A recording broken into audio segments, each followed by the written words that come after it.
Shri K P Naushad Ali, Rahul Gandhi കണ്ണൂരിൽ നടത്തിയ പ്രസംഗം കേൾക്കുകയായിരുന്നു. അദ്ദേഹം പറയുന്നു, ഞാൻ BJPക്കെതിരെ സംസാരിച്ചു, അതുകൊണ്ട് എൻ്റെ ലോക്സഭാ അംഗത്വം റദ്ദാക്കി, ഞാൻ താമസിച്ചുകൊണ്ടിരുന്ന വീട്ടിൽ നിന്ന് എന്നെ പുറത്താക്കി. പിണറായി വിജയനെ എന്തുകൊണ്ടാണ് അദ്ദേഹത്തിൻ്റെ നിയമസഭാ അംഗത്വം റദ്ദാക്കി അദ്ദേഹം താമസിക്കുന്ന വീട്ടിൽ നിന്ന് പുറത്താക്കാത്തത്? ഇതാണ് അദ്ദേഹം ഉന്നയിക്കുന്ന ആദ്യത്തെ പ്രശ്നം.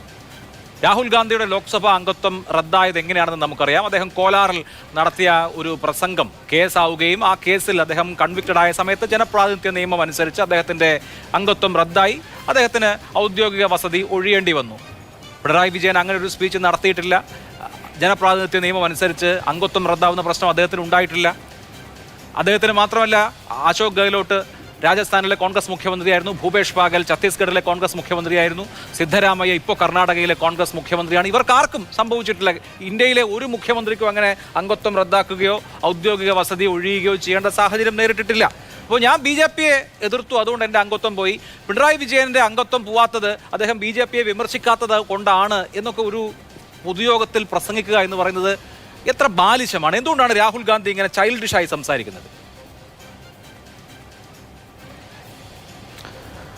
അഭിലാഷ്, ഈ നിങ്ങളുടെ ഈ ചോദ്യത്തിൽ അത് ഒരു രാഷ്ട്രീയമായ ഒരു പ്രയോഗമാണ്. ആ പ്രയോഗത്തിൻ്റെ പിന്നിൽ തീർച്ചയായിട്ടും വലിയ രാഷ്ട്രീയമുണ്ട്. അത് നമ്മൾ ചർച്ച ചെയ്യുക എന്നുള്ളതാണ് നമ്മൾ രാഹുൽ ഗാന്ധിയുടെ പ്രസ്താവനയിലൂടെ നമ്മൾ ചെയ്യേണ്ടത്. രാഹുൽ ഗാന്ധി യഥാർത്ഥത്തിൽ ഉദ്ദേശിച്ചത് ഇന്ത്യ രാജ്യത്തെ സംബന്ധിച്ച് BJPയെ ഏത് വിധേനയും താഴെ ഇറക്കേണ്ട ഒരു തെരഞ്ഞെടുപ്പ്. പണ്ട് CHൻ്റെ ഭാഷ കടമെടുത്താൽ കല്ല് കരട് കാഞ്ഞിരക്കുറ്റി മുതൽ മുള്ളുമുരിക്ക് മൂർക്കം പാമ്പ് വരെയുള്ള ആളുകളെ ചേർത്ത് പിടിച്ച് നടത്തേണ്ട ഒരു തെരഞ്ഞെടുപ്പ്. ഈ തെരഞ്ഞെടുപ്പിൽ കേരളത്തിൻ്റെ വെളിയിൽ ഞങ്ങൾ 5 സംസ്ഥാനങ്ങളിൽ CPMുമായിട്ട് സഹകരിക്കുന്നുണ്ട്. തമിഴ്നാട്, ബംഗാൾ, ത്രിപുര, ബീഹാർ, രാജസ്ഥാൻ. മറ്റ് പല സംസ്ഥാനങ്ങളിലും നേരിട്ട് മറ്റ് കലഹത്തിൻ്റെ പ്രശ്നങ്ങളില്ല. കേരളത്തിലാണ് CPMും കോൺഗ്രസും മുഖാമുഖം ഏറ്റുമുട്ടുന്നത്. ഇവിടെ എല്ലാ സന്നാഹവും BJPക്ക്, പ്രത്യേകിച്ചും ഒരു ലോക്സഭാ തെരഞ്ഞെടുപ്പ് ആയതുകൊണ്ട് തിരിച്ചു വെക്കേണ്ട CPM അതിന് മുതിരാതെ രാഹുൽ ഗാന്ധിയെ കേന്ദ്രീകരിക്കുകയും അദ്ദേഹത്തിനെതിരെ വലിയ വിമർശനങ്ങൾ ഉന്നയിക്കുകയും തീർത്തും അസത്യമായ പ്രചരണങ്ങൾ നടത്തുകയും ചെയ്യുന്നു. അതിൽ അസത്യമെന്ന് ഞാൻ പറയാൻ കാരണം, രാഹുൽ ഗാന്ധിക്ക് CAAയിൽ ഒരു നിലപാടില്ല എന്നാണ് ദീർഘനാളായിട്ട് പിണറായി വിജയൻ തൊട്ട് ഗോവിന്ദൻ മാഷ് വരെ പറയുന്നത്. ഏക സിവിൽ കോഡിൽ നിലപാടില്ല, 370 നിലപാടില്ല. ഇങ്ങനെ ഈ തെരഞ്ഞെടുപ്പ് എടുത്തപ്പോൾ രാഹുൽ ഗാന്ധിയിൽ കേന്ദ്രീകരിച്ച് അവരൊരു തെരഞ്ഞെടുപ്പ് പ്രചരണം ഇവിടെ കേരളത്തിൽ സൃഷ്ടിച്ചു. ഇവിടെ ആസാമിൽ വെച്ച് ജാഹെ കുച്ച് ബി ഹോ ജായ് CAA നഹി ഹോഗ എന്ന് രാഹുൽ ഗാന്ധി പറഞ്ഞിട്ട് ആഴ്ചകളെ ആയുള്ളൂ. ഇന്ത്യ രാജ്യത്ത് CAAക്കെതിരെയുള്ള പോരാട്ടം നയിച്ച ആളാണ് രാഹുൽ ഗാന്ധി. 2012 വരെ ഇന്ത്യ രാജ്യത്ത് ഏക സിവിൽ കോഡ് വേണമെന്ന നിലപാടുകാരായിരുന്നു CPM. പിന്നീട് പോളിറ്റ് ബ്യൂറോ കൂടി തിരുത്തിയതാണ്. ഞങ്ങളെ ഇവിടുത്തെ വസന്തത്തിലും ഗ്രീഷ്മത്തിലും ഹേമന്തത്തിലും ശിശിരത്തിലും ഒക്കെ സിവിൽ കോഡ് വേണ്ട എന്ന നിലപാട് സ്വീകരിച്ചവരാണ്. ഞങ്ങളുടെ ഭരണകാലത്ത് എവിടെയും പൗരത്വത്തിന് മതം പ്രശ്നമായിട്ടില്ല. ഇതിലൊക്കെ കൃത്യമായ നിലപാട് എല്ലാ കാലത്തുമുള്ള പാർട്ടിയെ അവർ ഈ കേരളത്തിലൊരു തെരഞ്ഞെടുപ്പിൻ്റെ മധ്യത്തിൽ ഇത്തരത്തിൽ നേരിടുമ്പോൾ തീർച്ചയായിട്ടും രാഹുൽ ഗാന്ധി തിരിച്ചു പറയാൻ നിർബന്ധിതനാവുകയാണ്. രാഹുൽ ഗാന്ധി ഒരു 2-3 ദിവസം മുമ്പ് വയനാട്ടിൽ അദ്ദേഹത്തിൻ്റെ ആദ്യ പര്യടനത്തിൽ എൻ്റെ നാട്ടിൽ വന്ന് പ്രസംഗിച്ചത് being all indifferences they are comrades, they are our brothers എന്നാണ് രാഹുൽ ഗാന്ധി പ്രസംഗിച്ചത്. എല്ലാ അഭിപ്രായ വ്യത്യാസങ്ങൾക്കും അപ്പുറം ഞങ്ങൾ സഹോദരന്മാരാണ് എന്ന രാഹുൽ ഗാന്ധിയുടെ മനോഭാവം നമ്മൾ ഇതോട് കൂട്ടി വായിക്കണം. എന്നാൽ അത് കേട്ടിട്ടും പിറ്റേ ദിവസത്തെ പത്രങ്ങളൊക്കെ രാഹുൽ ഗാന്ധിക്ക് സംസ്ഥാന സർക്കാരിനോട് മൃദുസ്വരം, മോദിയെ കടന്നാക്രമിക്കുന്നു എന്ന ഹെഡിങ്ങിനിടയിലും MV ഗോവിന്ദൻ മാഷ പത്രസമ്മേളനം നടത്തുന്നത് രാഹുൽ മോഡിക്കെതിരെ ഒന്നും മിണ്ടിയില്ല എന്നാണ്. അപ്പൊ തീർത്തും ഇവരൊരു തെരഞ്ഞെടുപ്പിലെ ആളുകളെ പറ്റിക്കാൻ വേണ്ടിയുള്ള ഒരു തരത്തിലുള്ള ചോദിക്കേണ്ടിയാണ്. അപ്പോൾ സ്വാഭാവികമായിട്ടും CPMനെയും LDFനെയും കോൺഗ്രസിന്റെ നേതാക്കൾ കടന്നാക്രമിക്കും, CPM നേതാക്കൾ നിങ്ങളെയും കടന്നാക്രമിക്കും. അത് ഇവിടുത്തെ ഡൊമസ്റ്റിക് പൊളിറ്റിക്സ് ആണ്. ഇപ്പോൾ K സുധാകരനോ VD സതീശനോ രമേശ് ചെന്നിത്തലയോ CPMനെയോ മുഖ്യമന്ത്രിയോ രൂക്ഷമായി വിമർശിച്ചാൽ അതൊരു വാർത്തയല്ല, സ്വാഭാവികമായി സംഭവിക്കേണ്ട കാര്യമാണ്. തിരിച്ച് MV ഗോവിന്ദനോ പിണറായി വിജയനോ കോൺഗ്രസിനെ വിമർശിച്ചാലും വാർത്തയല്ല, കാരണം നിങ്ങൾ ഇവിടുത്തെ സ്വാഭാവിക എതിരാളികളാണ്. പക്ഷെ രാഹുൽ ഗാന്ധി 28 പാർട്ടികളുള്ള ഇന്ത്യ സഖ്യത്തിന്റെ ദേശീയ തലത്തിലെ ഏറ്റവും പ്രധാനപ്പെട്ട നേതാവാണ്. ആ ഇന്ത്യ സഖ്യത്തിലെ ഒരു പാർട്ടിയാണ് CPM. ഈ വാളയാർ അതിർത്തി കടന്നാൽ നിങ്ങൾ തമിഴ്നാട്ടിലും സഖ്യമാണ്.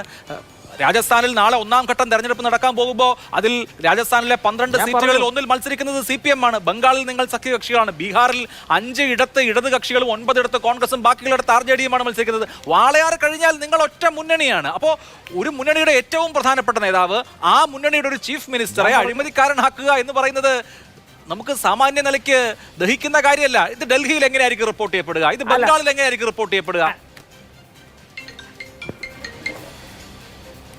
ഇവിടെ അഭിലാഷേ, ദേശീയ രാഷ്ട്രീയം മുൻനിർത്തി, ഭരണഘടനാപരമായ വിഷയങ്ങൾ മുൻനിർത്തി, BJPയുടെ ജനവിരുദ്ധ നിയമങ്ങൾ, ഭരണഘടനാ വിരുദ്ധ നിയമങ്ങൾ മുൻനിർത്തിയാണ് ഇവർ രാഹുൽ ഗാന്ധിയെ കടന്നാക്രമിക്കുന്നത്.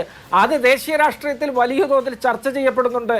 ഇവർക്ക് BJPക്ക് കഴിഞ്ഞ തവണ നടത്താൻ കഴിഞ്ഞൊരു ധ്രുവീകരണത്തിൻ്റെ തെറ്റിദ്ധാരണയുടെ രാഷ്ട്രീയം വയനാട് കേന്ദ്രീകരിച്ച് നടത്താൻ കഴിയാത്തതിൽ വരെ വലിയ കുണ്ഠിതമാണ്.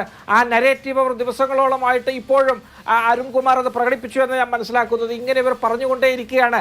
അങ്ങനെ പറയുന്നതിൻ്റെ മാതൃക തീർത്തവർ CPM ആണ്. അപ്പോൾ സ്വാഭാവികമായിട്ടും ഞങ്ങൾക്ക് ചോദിക്കാനുണ്ട്, ഇവിടെ ശൈലജ ടീച്ചർ എന്ന CPMന്റെ വടകരയിലെ സ്ഥാനാർത്ഥി തന്നെ അധിക്ഷേപിക്കുന്നു എന്ന് പറഞ്ഞ് മട്ടന്നൂർ പോലീസ് സ്റ്റേഷനിൽ ഒരു കേസ് കൊടുത്തിട്ട് 20 ദിവസം പിന്നിട്ടിട്ടും പ്രതി ആരെന്ന് അറിയാത്ത ഒരു സാഹചര്യത്തിൽ BJPക്കാര് അങ്ങ് പിന്നെ പാലോട് കേസ് കൊടുത്താലും കോഴിക്കോട് മെഡിക്കൽ കോളേജിൽ കേസ് കൊടുത്താലും 153 ചാർജ് ചെയ്യുന്നു, 171G ചാർജ് ചെയ്യുന്നു, കേരള പോലീസ് ആക്ടിൻ്റെ 120 ചാർജ് ചെയ്യുന്നു. ഇത്തരത്തിൽ മോദിക്കെതിരെ ഒരു അക്ഷരം വേണ്ടിയാൽ ഉടൻ പ്രതികളെ കണ്ടുപിടിച്ച് കേസ് ചാർജ് ചെയ്യുകയാണ്. ശൈലജ ടീച്ചർ കൊടുത്ത പരാതിയിൽ പോലും പ്രതികളെ കണ്ടെത്താതെ ഇരുട്ടിൽ തപ്പുകയാണ്. അപ്പം ഇത്തരത്തിലൊക്കെ ഒരു സർക്കാർ മുന്നേറുമ്പോൾ, മുണ്ടെടുത്ത മോഡി എന്ന് CPIക്കാർ വിമർശിക്കുമ്പോൾ, കേരളത്തിലെ പോലീസ് സംഘിവൽക്കരിക്കപ്പെട്ടു എന്ന് വയനാട്ടിലെ ആനി രാജ വിമർശിക്കുമ്പോൾ, സ്വാഭാവികമായിട്ടും ഞങ്ങൾക്ക് പറയേണ്ടി വരും. ഞങ്ങൾ കേരളത്തിൽ അത് പറയുന്നുണ്ട്, രാഹുൽ ഗാന്ധിക്കും അത് പറയേണ്ടി വരും. അദ്ദേഹത്തിനെതിരെ അദ്ദേഹത്തിൻ്റെ വായിൽ കോലിട്ട് കുത്തി കുത്തി ആഴ്ചകളോളം ഇവർ ദേശീയ രാഷ്ട്രീയത്തിൽ BJPക്ക് ആയുധം കൊടുക്കുമ്പോൾ സ്വാഭാവികമായിട്ടും രാഹുൽ ഗാന്ധിക്ക് അദ്ദേഹത്തിന്റെ സന്ദേഹങ്ങൾ അദ്ദേഹത്തിന് പ്രകടിപ്പിക്കേണ്ടി വരും. അതിനകത്ത് കേരളത്തിൽ ഇപ്പോൾ അങ്ങോട്ടും ഇങ്ങോട്ടും സംസാരിക്കുന്ന ഒരു കോൺഗ്രസ്സുകാരനെയും ഒരു CPMകാരനെയും പോലെയാണോ രാഹുൽ ഗാന്ധി പെരുമാറേണ്ടത്? ഇവിടെ ഇപ്പോൾ നേരത്തെ ശിവശങ്കർ ചൂണ്ടിക്കാണിച്ച ഒരു കാര്യമുണ്ട്. ഇന്ത്യ സഖ്യം മാസങ്ങൾക്ക് മുമ്പ് ഒരു പത്രപരസ്യം കൊടുത്തു. ഇന്ത്യ സഖ്യത്തിന്റെ 10 മുഖ്യമന്ത്രിമാർ, ഇന്ത്യ സഖ്യത്തിന്റെ 10 മുഖ്യമന്ത്രിമാരിൽ ഒരാൾ പിണറായി വിജയനാണ്. BJP സർക്കാരിന്റെ ഫെഡറൽ സംവിധാനത്തെ തിരസ്കരിക്കുന്ന, ജനാധിപത്യ വിരുദ്ധമായ നടപടികൾക്കെതിരെ പോരാടുന്ന ഇന്ത്യ ബ്ലോക്കിന്റെ 10 മുഖ്യമന്ത്രിമാരെ വെച്ച് ഫ്രണ്ട് പേജ് പരസ്യം നിങ്ങൾ പത്രങ്ങൾക്ക് കൊടുക്കുകയും ആ പരസ്യം രാഹുൽ ഗാന്ധി ട്വിറ്ററിൽ പോസ്റ്റ് ചെയ്യുകയും ചെയ്തിട്ട് അതിൽ ഒരു മുഖ്യമന്ത്രിയെ എന്തുകൊണ്ട് പിടിച്ചകത്തിടുന്നില്ല എന്ന് അദ്ദേഹത്തിന്റെ സ്റ്റേറ്റിൽ വന്ന് ചോദിക്കുന്ന വൈരുദ്ധ്യം നമ്മൾ കണ്ടുകൊണ്ടിരിക്കുകയാണ്. ജനങ്ങളോടാണ് ഇതൊക്കെ എക്സ്പ്ലെയിൻ ചെയ്യുന്നത്. കേരളത്തിലെ ജനങ്ങളോട് മാത്രമല്ല, മുഴുവൻ ജനങ്ങളോടും, ഇന്ത്യയിലെ ഈ വോട്ടർമാരോട് മുഴുവൻ. അല്ല, നിങ്ങൾ ഉദ്ദേശിക്കുന്ന തരത്തിൽ പിന്നെ അതിനെ ചിത്രീകരിച്ച് മുന്നോട്ട് പോകുന്നത്. ഇപ്പോൾ ഇന്ത്യ സഖ്യത്തിലൊരു മുഖ്യമന്ത്രിയാണല്ലോ മമതാ ബാനർജി. ആ മമതാ ബാനർജിക്കെതിരെ CPMും കോൺഗ്രസും ഒരുമിച്ചാണല്ലോ അവിടെ മത്സരിക്കുന്നത്. ഇവിടെ BJPക്കാർ NDA വീണ്ടും രൂപീകരിക്കാൻ 10-39 കക്ഷികളുണ്ട് എന്ന് പറഞ്ഞ് കെട്ടിയെഴുന്നള്ളിച്ചവരിൽ ജഗൻമോഹൻ റെഡ്ഡി തൊട്ട് നവീൻ പട്നായിക്ക് വരെ ഉണ്ടല്ലോ, ശിരോമണി അകാലിദളുണ്ടല്ലോ, അവരൊന്നും കാണാനില്ലല്ലോ. അന്ന് അവിടെ ഹരിയാനയിലെ ഉപമുഖ്യമന്ത്രി ഉണ്ടായിരുന്നല്ലോ, JVP എന്ന പാർട്ടിക്കാർ, അവരൊന്നും കാണാനില്ല. അവരെയൊക്കെ ഇവർ നിശിതമായിട്ട് എതിർക്കുന്നുണ്ട്. അപ്പം ഇത്തരത്തിൽ രാഷ്ട്രീയമൊക്കെ മാറിയും മറിഞ്ഞും പോകും.